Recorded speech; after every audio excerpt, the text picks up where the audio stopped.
C'était en 2005. Cette année-là, j'étais invité à une rencontre littéraire en Afghanistan. Mais une semaine avant mon départ, j'ai reçu un coup de téléphone pour m'annoncer que cette rencontre littéraire a été annulée à cause de l'assassinat d'une poétesse afghane, Nadia Anjuman, N.A., à qui j'ai dédié mon livre. Choqué, scandalisé par cet assassinat, quelque temps après, je me suis rendu en Afghanistan et je voulais rencontrer la famille de la poétesse qui n'ont pas voulu me voir. Ensuite, je voulais rencontrer son mari qui l'a assassiné.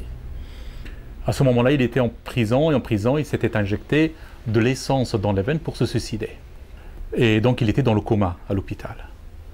Et le fait que voilà, le mari est dans le coma, qu'il ne peut plus bouger, qu'il ne peut plus parler et qui peut entendre tout. Qu'est-ce qui se passe? Voilà. C'était à ce moment-là que j'ai eu l'idée d'écrire un livre sur un homme qui a tué sa femme ou un homme qui était féroce vis-à-vis de sa femme et qu'un jour, il tombe dans le coma. Et je voulais montrer comment, si la femme était là, à côté de lui, qu'est-ce que je pourrais lui raconter?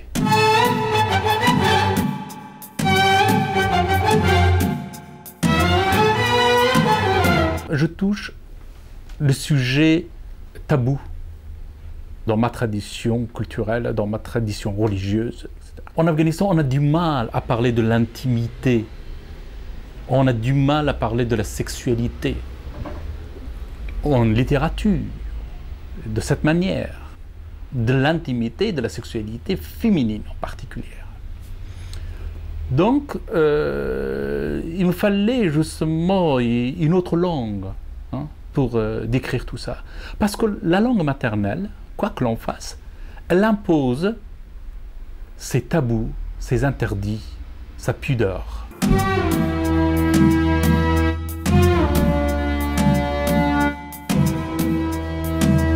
Je joue avec le langage. Et puis tout ça, par exemple, ce livre, vous voyez qu'il y a une sorte de, il y a un certain rythme.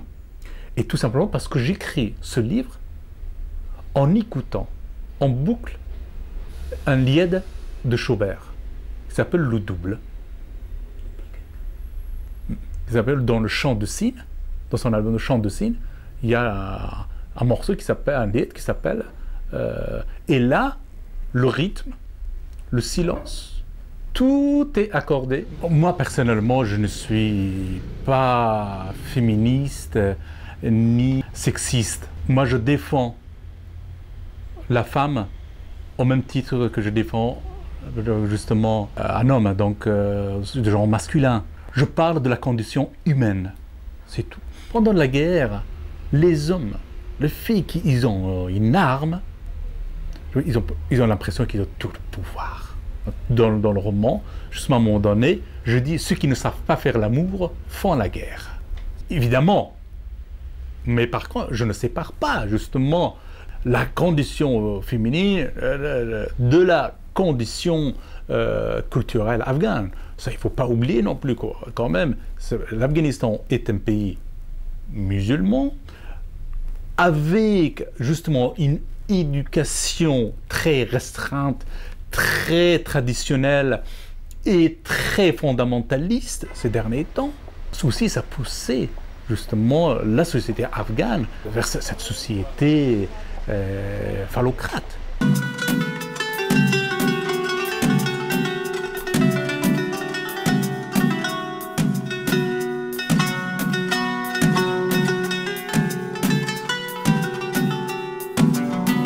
Je ne crois pas que je m'acharne contre l'islam en tant que tel, mais contre une certaine idée d'islam, oui, contre laquelle je me bats, contre l'obscurantisme, contre le fondamentalisme, contre l'intégrisme. Je n'insulte pas ni Allah, ni je ne traite pas d'un mauvais Mahomet, etc.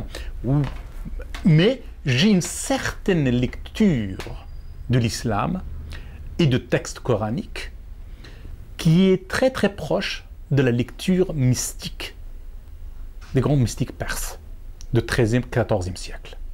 Pour les mystiques, et pour ça, le Coran n'est pas une loi, mais une source de méditation. Donc, on a droit de mettre en doute. Pour moi, c'est plus un regard philosophique que théologique. Donc, alors, s'il y a quelques crétins de Mollah qui me condamnent, alors là, ça c'est leur problème, c'est pas mon problème.